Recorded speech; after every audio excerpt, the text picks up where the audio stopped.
এই মাদ্রাসার ছাত্রবৃন্দ নুরুল আফসার ফারুকী সাহেব সোনাগাজী ইসলামিয়া কামিল মাদ্রাসার প্রথম ব্যাচের কামিল শিক্ষার্থীদের বিদায় উপলক্ষে এক দোয়া মাহফিল অনুষ্ঠিত হয়েছে। সোমবার সকালে মাদ্রাসা মাঠে আয়োজিত এই মাহফিল ঘিরে ছিল এক হৃদয়স্পর্শী পরিবেশ।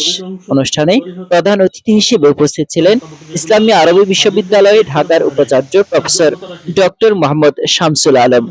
তিনি বলেন, এই প্রথম ব্যাচ আমাদের জন্য এক নতুন ইতিহাস। ভবিষ্যতে তাদের মাধ্যমেই ইসলামী শিক্ষার আলো সমাজে ছড়িয়ে পড়বে। শিক্ষার্থীরা দেশব্যাপী ইসলামী শিক্ষার উন্নয়নে এক নবদিগন্তের সূচনা করবে।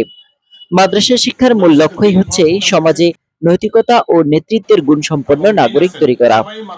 অনুষ্ঠানে বিশেষ অতিথি হিসেবে আরো উপস্থিত ছিলেন ঢাকা তামরির মিল্লাত কামিলা মাদ্রাসার অধ্যক্ষ ডক্টর আবু ইউসুফ খান, বাংলাদেশ মাদ্রাসা শিক্ষক পরিষদের সভাপতি ডক্টর মোহাম্মদ শাহজাহান আল মাদানী, ফেনী আল জামিয়াতুল ফালাহিয়া কামিল মাদ্রাসার অধ্যক্ষ হাফেজ মুফতি ফারুক আহমদ, কবির গ্রুপ অফ ইন্ডাস্ট্রিজের কর্পোরেট ডিরেক্টর আলহাজ শামসুল হক এম.কম, উপজেলা জামায়াতের আমির মাওলানা মোহাম্মদ মোস্তফা, সোনাগাজী পৌরসভার সাবেক মেয়র জামাল উদ্দিন সেন্টু সহ বিশিষ্ট ব্যক্তিবর্গ। অনুষ্ঠানে সভাপতিত্ব করেন মাদ্রাসার ভারপ্রাপ্ত অধ্যক্ষ মাওলানা ইব্রাহিম খলিল এবং সঞ্চালনা করেন সহকারী অধ্যাপক মাওলানা হারুনুর রশিদ ও আরবি প্রভাষক মাওলানা আবুল কাশেম। অনুষ্ঠানে দোয়া পরিচালনা করেন মাদ্রাসার প্রধান মুহাদ্দিস মাওলানা মোহাম্মদ হুসাইন। অনুষ্ঠানে মাদ্রাসার শিক্ষক, অভিভাবক, স্থানীয় গণ্যমান্য ব্যক্তি ও শতাধিক শিক্ষার্থী অংশ নেন।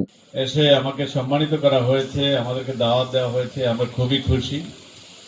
এবং বিশেষ করে আমরা যেটা খুশি হই সে খুশির উপকরণ আমি পেয়ে গেছি।